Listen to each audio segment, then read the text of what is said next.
오늘 우리에게 주신 하나님의 말씀은 시편 1편 1절에서 6절까지의 말씀입니다. 구약 성경 시편 1편 1절에서 6절까지입니다.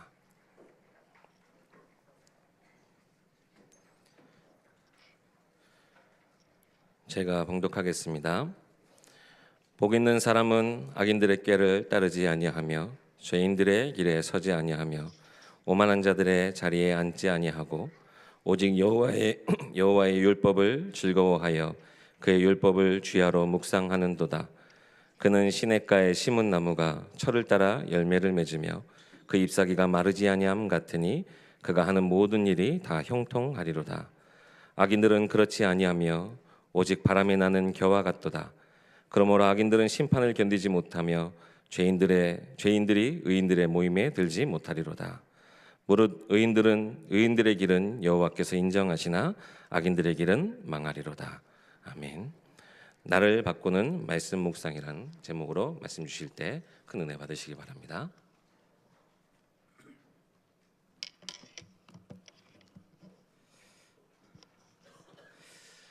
우리 옆에 있는 분들 축복하시면서 고백하십시다. 당신은 복 있는 사람입니다. 성경에서 말하는 복은 단순히 잘 먹고 잘 살고 많은 걸 소유하고 그런 개념보다는 찬송가 438장에 보면은 높은 산이든 거친 들이든 초막이나 궁궐이나 내 주 예수 모신 곳이 그 어디나 하늘나라, 그렇게 고백하죠. 그런 행복한 사람을 말씀하고 있는 겁니다. 한 번만 더 축복하십시오. 당신은 행복한 사람입니다. 바울도 고백했죠. 내가 풍부에도 처할 줄도 알고 비천에 거할 줄도 알고 어떤 상황이든 상관없다. 하나님이 나와 함께 하시는 그 비밀 때문에 나는 너무 행복해, 만족해 라는 고백이죠. 오늘 여러분들이 오늘 시편 1편의 말씀들을 가지고 여러분들이 새롭게 회복되어지고 치유되어지고 힘을 얻는 그런 응답들이 있기를 바랍니다. 다른 사람에게 없는 답, 다른 사람이 가지고 있지 않는 비밀, 다른 사람에게 없는 세상이 알 수 없는 평안함, 여러분들에게 이미 하나님이 여러분들에게 주셨거든요. 시편 1편은 항상 말씀드리는 것처럼 시편의 150편의 시가 적혀 있습니다. 특히 이 시편은 다른 성경하고 좀 다르게 우리의 삶에 굉장히 가깝게 느껴지는 시입니다. 실제 삶에서 어려움을 당하고 고난을 당하고 다른 사람에게 오해를 받고 욕을 먹고 또 굉장한 위기 속에 처하기도 하고, 그럼에도 불구하고 굉장히 하나님의 은혜 속에 힘을 얻어서 승리했던 비밀. 시편 1편은 그 시편 전체를 두고 결론이고 시작이고 전체 주제를 설명하는 시가 시편 1편입니다. 그래서 시편 1편을 보면 극명하게 두 개가 딱 구분되어 있어요. 성경의 말씀도 그러합니다. 복 있는 사람 그리고 악인, 그 중간이 없어요. 시편에 뭐 어중간하게 이리 갔다 저리 갔다 하는 사람이 없어요. 천국, 지옥, 이게 성경에서 말씀하시는 굉장한 영적인 부분에 있어서의 아주 선명한 그림이에요.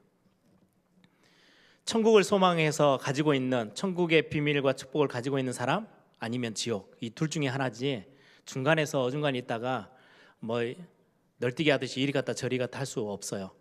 어떤 분들은 이야기를 해요.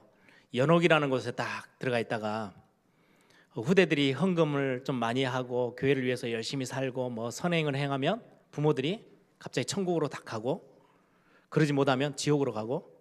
아니요, 그렇지 않아요. 성경은 분명하게 말씀하고 있어요. 천국 아니면 지옥. 하나님의 나라, 사단의 나라. 하나님의 자녀, 사단의 종.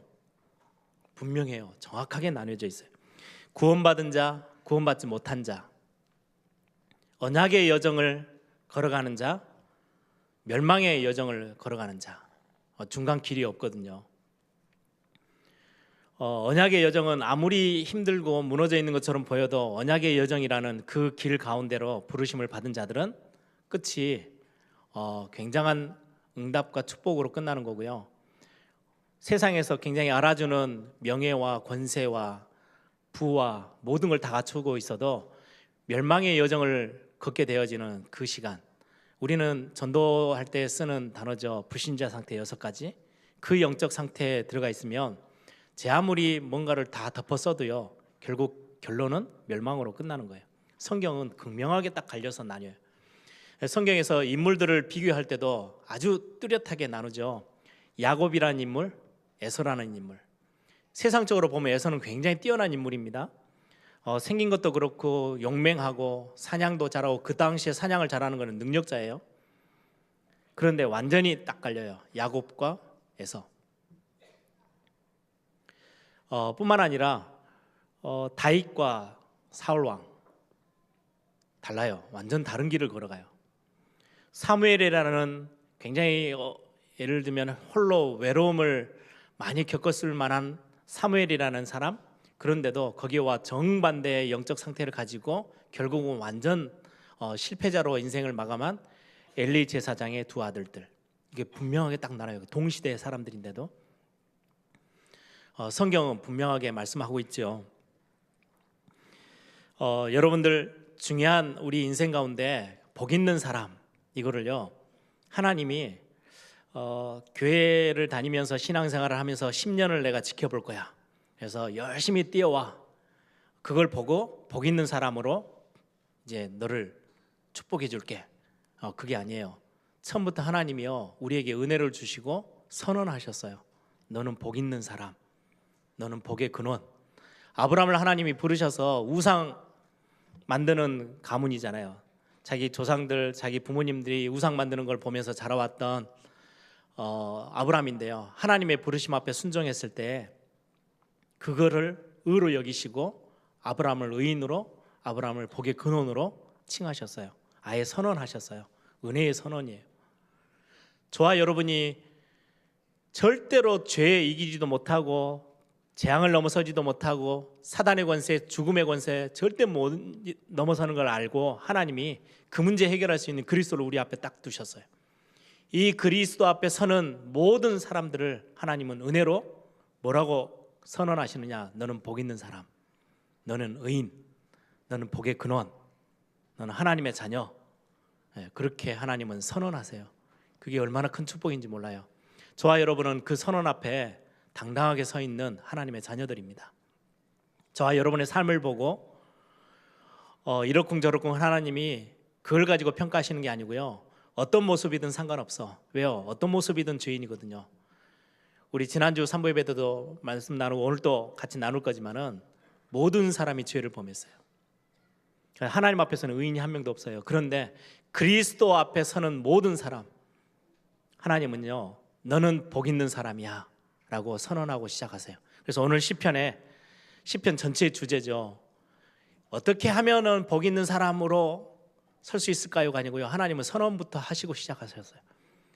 복 있는 사람은 이미 정해져 있어요. 하나님이 여러분들을 복 있는 사람으로 선언하시고 그 자리에 두셨어요. 그러니까 이것 자체가 은혜고 이것 자체가 감사해요. 우리가 주일 예배하면 같이 헌금도 하고 감사헌금도 하고 참 하나님 앞에 우리의 중심을 표현하잖아요. 그거는 이렇게 응답 주셔서 감사하고 저런 것도 채워주셔서 감사하고 위기를 모면하게 하셔서 감사하고 그런 감사가 아니에요. 내 상태와 전혀 상관없이 하나님이 은혜로 나를 복의 근원으로, 복 있는 사람으로 칭해 주신 거, 선언해 주신 게 그것 자체가 가장 큰 감사예요. 그거 아니면 우리가 이 자리에, 하나님의 예배하는 자리에, 하나님을 만나는 자리에 나올 수 있습니까? 없잖아요. 그래서 복 있는 사람은 여러분들이 시편 1편을 딱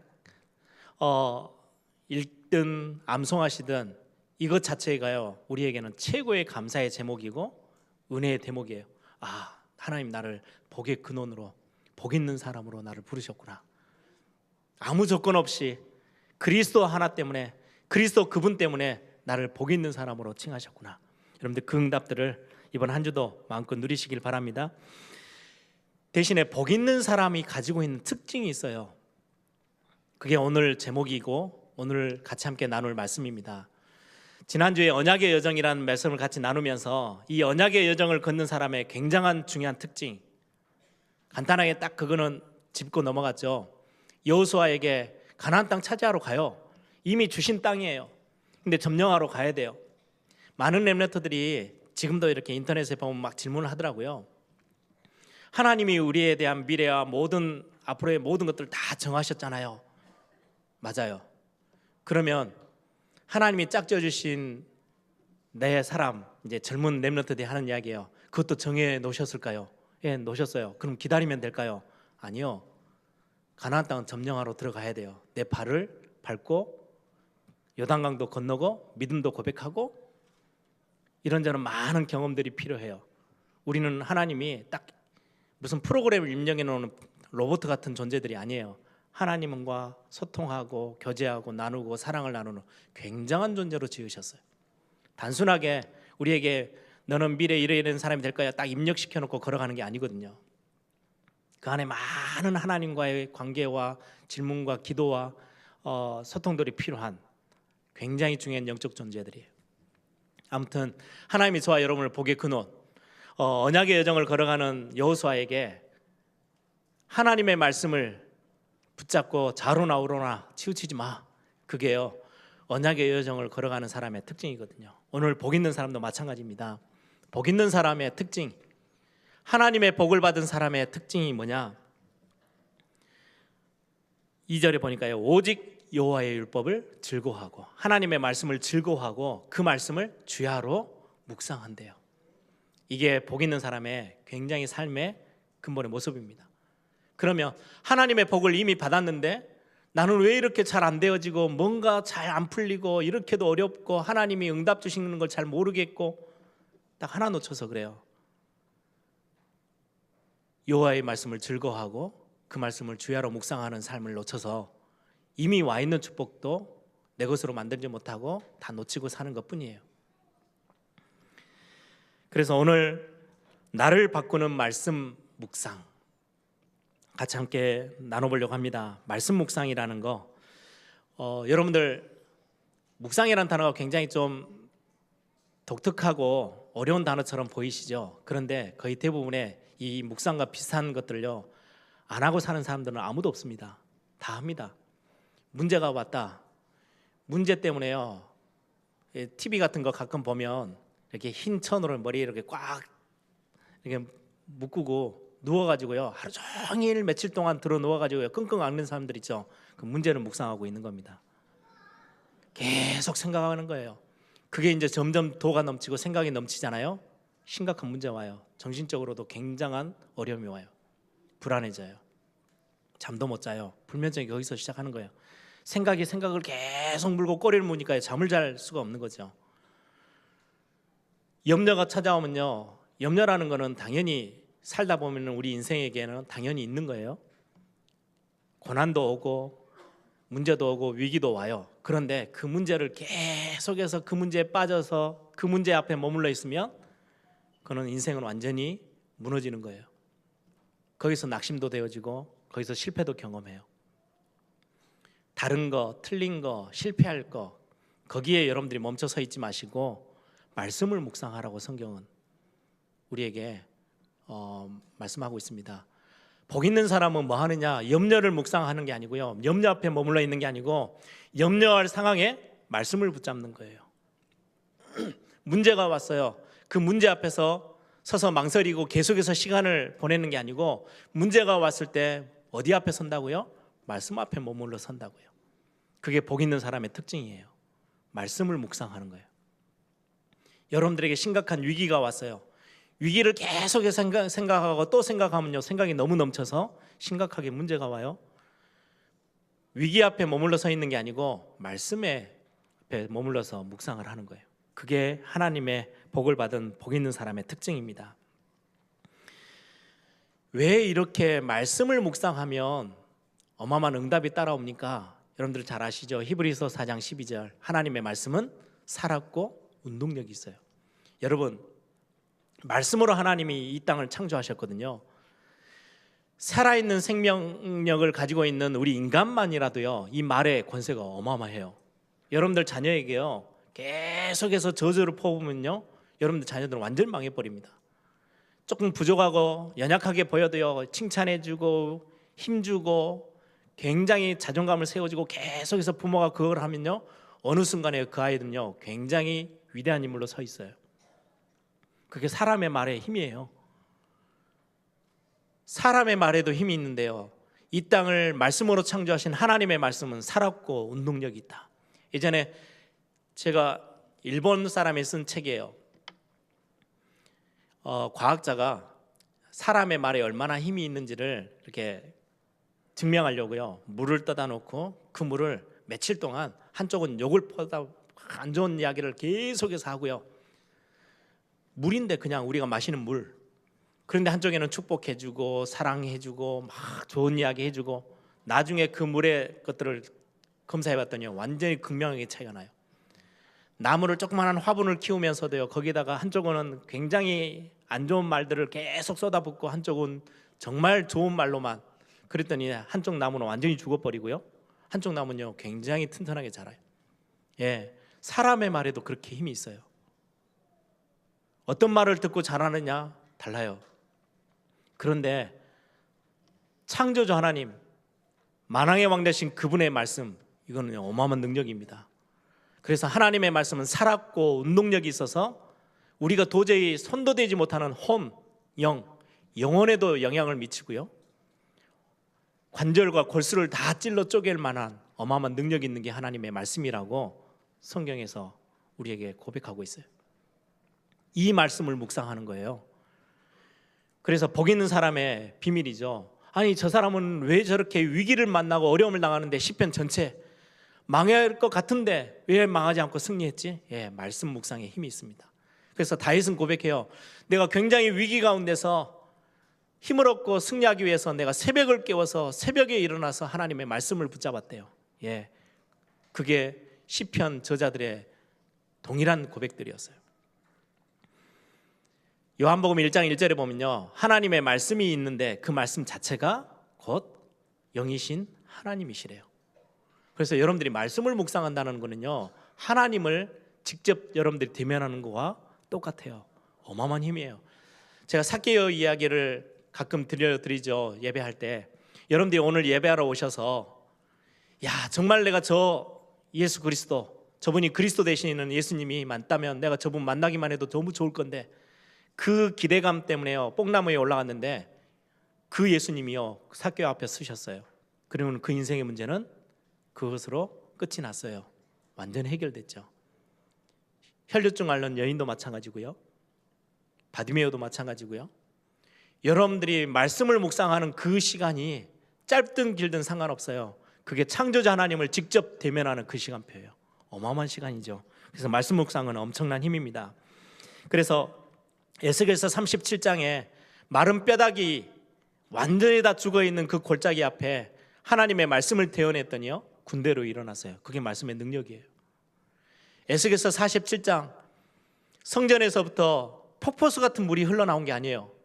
문틈 밑으로요, 문지방 밑으로요 물이 절절절절 흘러나와요. 아무것도 아닌 것처럼 보여요. 대부분의 똑똑한 사람들은 무시할 거예요. 뭐 저거 뭐 볼만한 게 있다고. 예, 아니에요. 하나님의 말씀은요 그렇게 흘러서 땅으로 스며들어갔는데요, 스며들어간 모든 땅은 소성함을 얻었대요. 그게 말씀의 능력입니다. 다 살리는 거예요.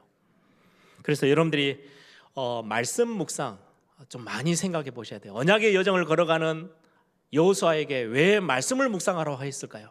시편의 전체 주제, 그 수많은 하나님 앞에서 승리했던 사람들이요 다 고백하는 고백이에요. 말씀 묵상했대요. 복 있는 사람은. 다시 한번 읽어드릴게요. 2절. 복 있는 사람은 오직 여호와의 율법을 즐거워하여 그의 율법을 주야로 묵상하는도다. 예, 여러분들이 말씀 묵상하는 답, 이미 그리스도 안에서 여러분들 복 있는 사람으로 선언받고 그 축복 속에 들어와 있어요. 여러분들이 그러면 그 응답을 마음껏 있는 그대로 다 누리면서 살 수 있는 비밀 중에 비밀이 뭐냐? 말씀 묵상 앞에 있어요.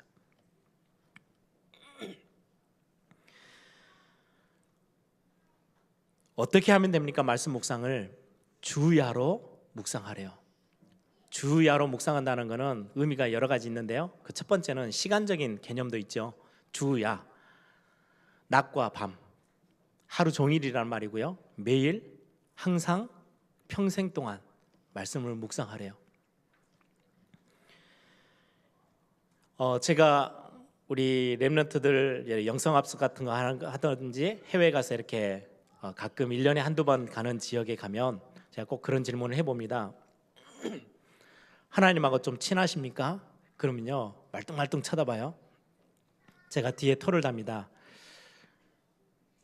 1년 전에 렘넌트 대회 때 말고 막 은혜 받아가지고 막 그때 막 제가 합숙 가서요 너무 좋았고요. 그때 말고 지금 요즘 좀 하나님하고 좀 친하십니까? 어떻게 느끼면 되시냐니까요. 우리 렘넌트들 얼마 전까지만 해도 엄마랑 되게 친했는데 요즘은 눈 쳐다보기도 싫고 얼굴 보는 것도 싫고 별로 안 친해요. 예, 친한다는 거는요 굉장히 친밀함을 이야기하는데 굉장히 친해서 모든 걸 나누는 시간표도 있지만 안 그럴 때도 많거든요. 하나님하고 얼마나 많이 친하게 지내고 계십니까? 요즘 그거와 비슷한 질문이에요. 여러분들 말씀 묵상 언제 하고 계십니까? 목사님 저 작년에요 렘넌트에 가서요 이렇게도 많은 은혜를 받았어요. 예, 그건 작년이고요. 올해는요. 목사님 지난주에 메시지 너무 좋았던데요. 그건 지난주고 오늘은 어떻게 하실 겁니까? 오늘 또 그 말씀이 내게 생명이 되고 힘이 되어지는 거, 그게 주야예요. 언제든지 항상 지난 예전 시간 말고 지금의 시간에도 뿐만 아니라 주야라고 했을 때는요 우리의 인생의 굴곡을 이야기해요. 굉장히 밝을 때, 어두울 때, 힘들었을 때, 행복했을 때, 위기가 왔을 때, 문제 없을 때 주야라는 표현은요 그렇게도 표현해요. 우리의 밤과 낮이 있잖아요. 우리 인생에도 그래요. 굴곡이 참 많아요. 언제 묵상하라는 말이에요? 우리는 굉장히 기쁘고 감사할 때는요 말씀 듣다가 막 은혜 받는데요 위기가 오고 어려울 때, 우리 인생에 어려움을 만났을 때, 힘든 일을 만났을 때, 그때도 힘든 거 붙잡지 말고 말씀을 묵상하래요. 위기 앞에 거기에 자꾸 머물러 있지 말고 말씀을 묵상하래요. 문제가 오면 복 있는 사람은 어디 앞에 서요? 문제 앞에 그걸 꼬그라져서 거기서 문제 끌어안고 머리 붙잡고 끙끙거리는 게 아니고 문제가 왔을 때 말씀 앞에 서는 거예요. 그게 말씀 묵상이에요. 그래서 다윗은 그렇게 고백해요. 내가 사망의 음침한 골짜기를 다닐지라도 해를 두려워하지 않을 것은 주께서 나와 함께 하시기 때문에. 사망의 음침한 골짜기 앞에 섰을 때 나는 왜 이런 문제를 만났어? 나는 내 인생은 왜 이렇게 꼬였어? 이 문제를 저 가져다 준 저 원수들은 어떻게 해야지? 여기에 머물러 있지 않고요 하나님이 나와 함께 하신다는 언약 앞에 섰어요. 그래서 다윗은 항상 승리했어요. 주야로 말씀을 묵상하래요. 여러분들의 인생에 굴곡이 생길 때, 굉장히 낭떠러지 같은 거 앞에 섰을 때 말씀을 붙잡으래요. 말씀 앞에 서래요. 또한 여러분들의 상태, 상황뿐만 아니라 우리의 마음의 상태들 있죠. 어떨 때는 우울하고, 어떨 때는 기쁘고, 감사하고, 감격하고, 어떨 때는 너무 슬프고 힘들고, 감정의 굴곡이요 하루에도 10번씩도 바뀌어요. 그렇죠? 그때마다 주야로. 저는 렘넌트들하고 일을 하면서 제일 많이 요구하는 것 중에 하나가, 일을 갑자기 막 열심히 내서 막 잘하는 거예요. 도움은 되지만 열심히 하다가 갑자기 그만두잖아요. 그럼 그것만큼 구멍이 생겨요. 그래서 막 갑자기 막 용기 내가지고 막 엄청나게 힘을 내가지고 그런 거 말고 좀 꾸준히 해.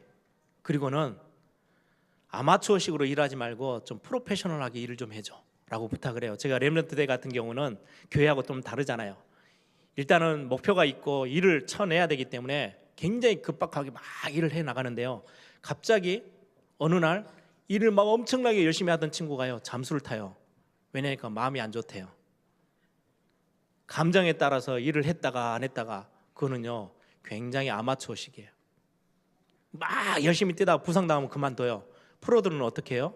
부상까지 염두에 두고 몸 관리를 해가면서 감정 조절해가면서 노래하는 사람들은 목 컨디션 조절해가면서 뛰어요. 근데 너무 렘넌트들이 일하는 것 보면요, 프로페셔널 하지 않아요. 막 갑자기 막 은혜 받으면요, 온 천지 다 갖다 쏟아붓고 막 하다가요, 어느 날 갑자기 땅 밑으로 꺼져 있어요. 어디가 있는지도 모르겠어요. 하나님의 일은 그럴 이유도 없고 그럴 필요도 없고 그렇게 해서는 안 되는 거겠죠. 주야로 묵상하는 거예요. 내 감정이 좋은 상태든 나쁜 상태든 어려운 상태든 힘든 상태든 그때마다 말씀 앞에 서 보래요. 그게 굉장히 중요한, 복 있는 사람은 하나님의 말씀을 즐거워하면서 주야로 묵상하는 거. 그러면 묵상의 방법은 어떠하면 됩니까? 여러분들의 성경에도 주가 달려있는 성경이면 저하고 비슷할 것 같은데요, 오직 여호와의 율법을 즐거워하며 그 율법을 주야로 묵상하는도다 할 때요, 묵상 앞에 조그마한 숫자가 하나 적혀 있어요. 그거는요, 밑에 보면 성경이에요. 그 번호에 주가 달려 있어요. 우리가 가진 성경에는 묵상하는도다 이렇게 돼 있는데, 다른 번역 성경이나 다른 히브리어 성경에는 뭐라고 돼 있다라는 것을 표현해내는 거예요. 저에게는요, 히브리어로 작은 소리로 읊조리다 라고 적혀 있어요. 예, 히브리어로는요, 작은 소리로 읊조리는 게 묵상이래요. 히브리인들, 유대인들이 묵상한다라고 했을 때는요, 중얼중얼 막 뭔가 소리를 내요. 여러분들 가끔 한 번씩 TV에 보면 유대인들이 이렇게 시커먼 빵모자 같은 거 하나 눌러 쓰고요, 회당에서 아이들부터 어른들까지 전부 다 뭐예요? 계속 소리를 막 이렇게 큰 소리로 막 지르는 건 아닌데요, 중얼중얼 계속 작은 소리로 읊조려요. 그걸 보고 묵상이라고 해요.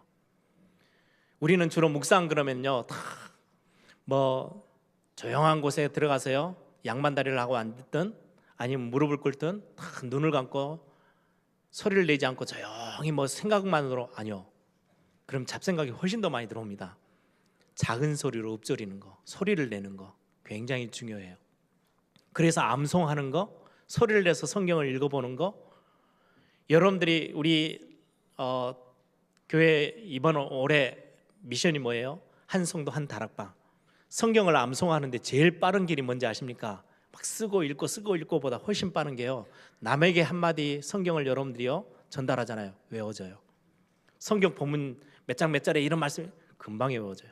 다른 사람에게 전달하면, 그래서 선생님들이요 굉장히 많은 것들을 알고 있고요, 또 사역자들이 성경 본문을 굉장히 어렸을 때부터 많이 외운 것처럼 보이시죠? 아니요, 다른 사람 앞에 많이 전달을 해서 그래요. 소리를 내서 전달하는 게요 굉장히 묵상과 도움이 되어져요.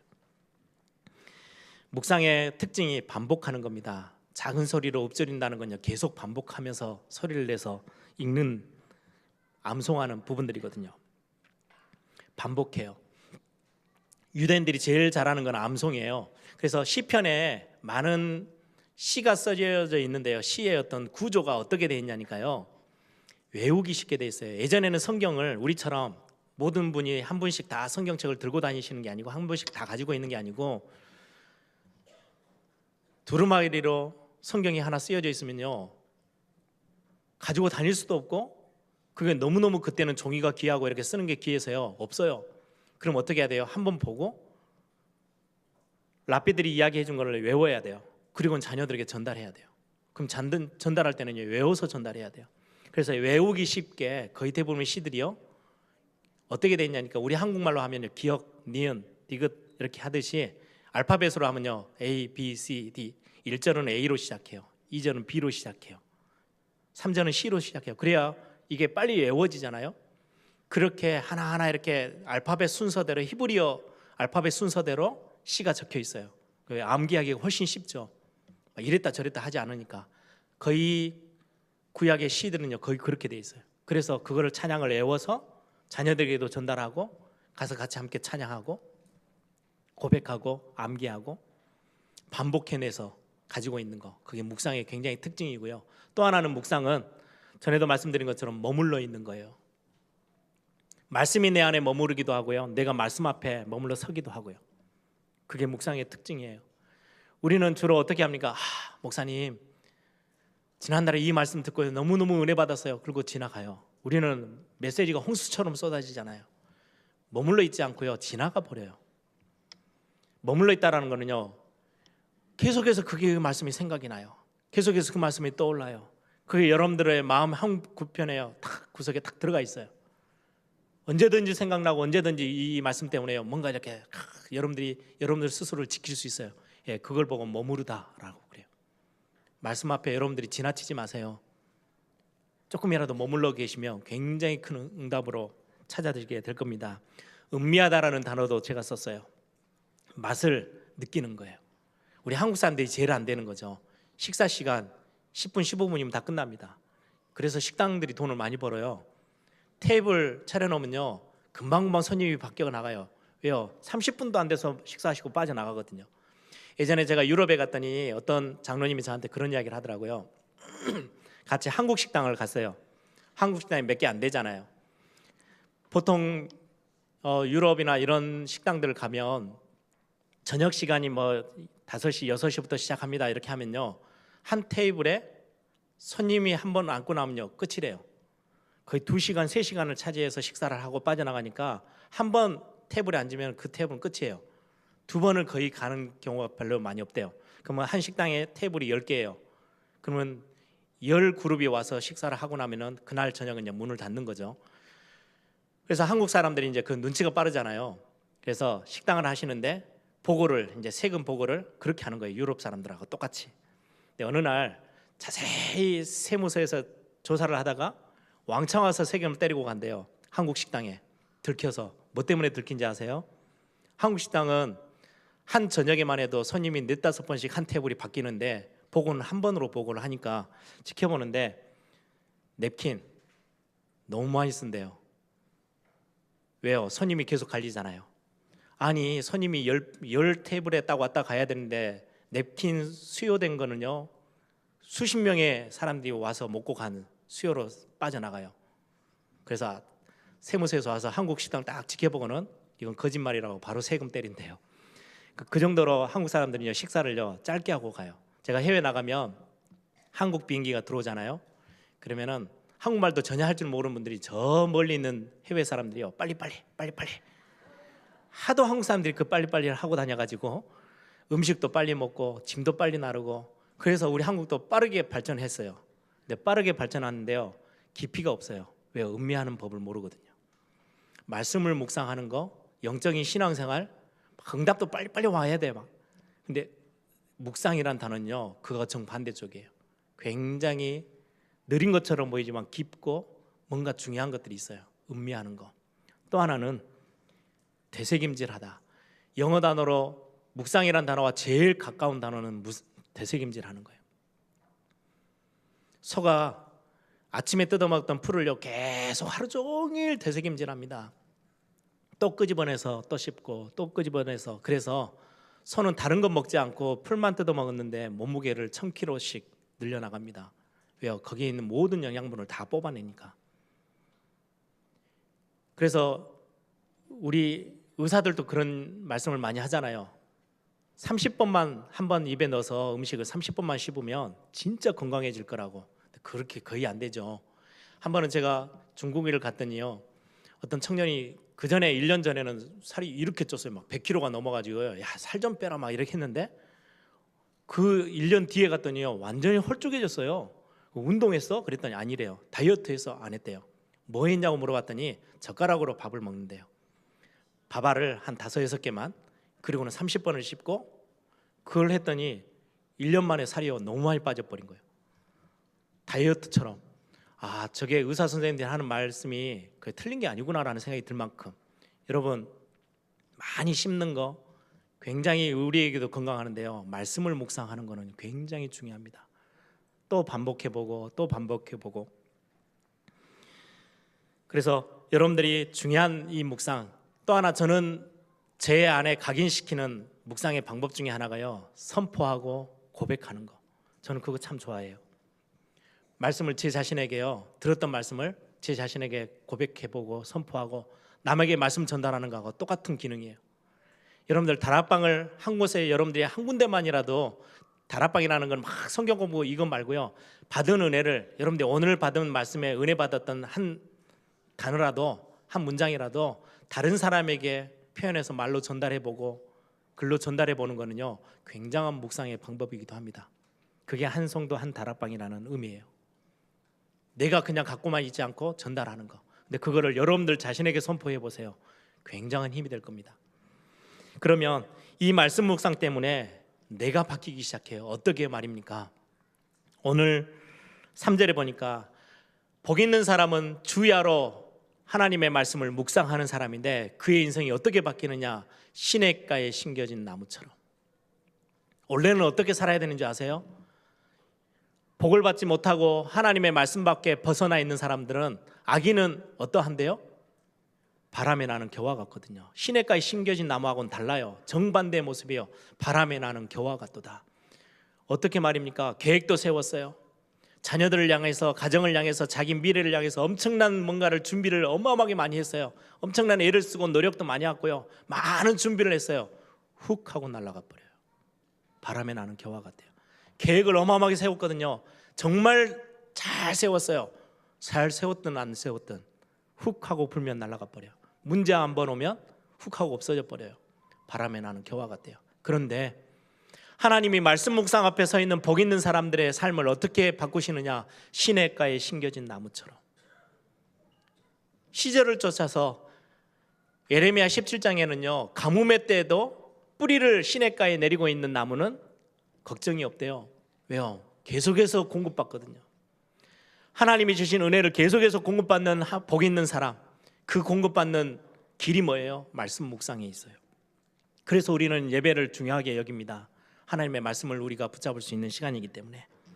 그래서 여러분들이 중요한 체험을 해보시기 바랍니다. 시냇가에 심겨진 나무, 이거는 체험이 되어져야 돼요. 예전에 제가 중국 사역을 한번 갔다가 비행기를 타고 이제 공항에 다 내릴 때가 됐어요. 도착 시간이 다 됐는데 계속 공중에서 거의 한 1시간 가까이를 돌더라고요. 그러더니 결국은 다른 공항에 가서 우리를 내렸어요. 내려놓고는 2시간을 비행기 안에 가둬놓더라고요. 한참을 기다렸어요. 비행기 안에 갇히니까 얼마나 답답합니까? 나중에 막 중국말로 막 하는데 이리저리 해서 물어봤더니 지금 우리가 내려야 될 공항에 폭풍우가 와가지고 비가 너무 심하게 오고 번개가 너무 쳐서 비행기가 내릴 수가 없대요. 그 환경을 못 뚫고 들어가는 거예요.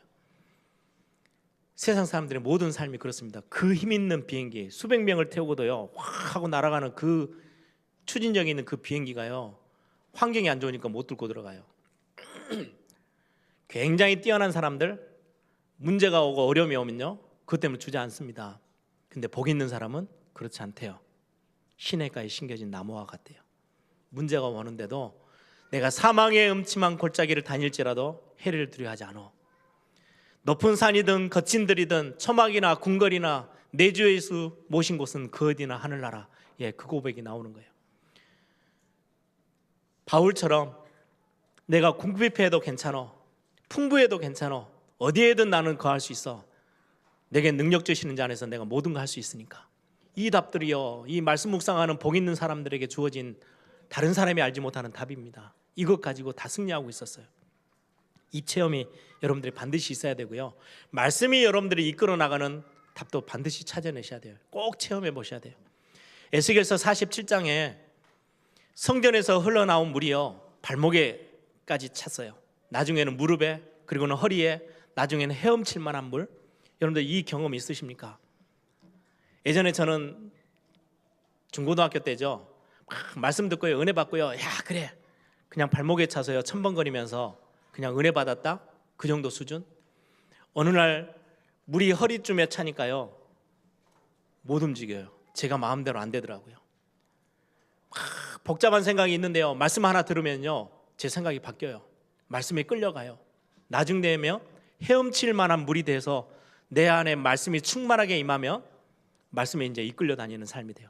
그걸 여러분들 경험해 보셔야 돼요.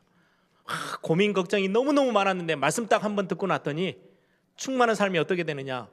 그래 그렇지 않지. 하나님의 말씀에 내가 이렇게 내가 염려하고 고민하고 낙심에 빠져 있을 이유가 없다라고 말씀하고 있는 거지. 그래 일어서야지. 말씀이 여러분들의 삶을 이끌어 나가는 것을 체험해 보셔야 돼요. 어느 날 저는 저 대학교 때 너무 힘든 시간이 있었어요. 경제적으로 힘들고 그때 또 건강도 안 좋아져 가지고 그럼 뭔가 막 여러 가지가 꼬이니까요 얼마나 마음이 심란하고 너무 복잡한지요. 제가 예전에도 말할 만큼 진짜 야, 이러다가는 곧 자살하겠다라고 싶을 만큼 너무너무 힘든 과정. 그때 마음이 힘드니까 몸이 더 힘들어지는 것 같아요.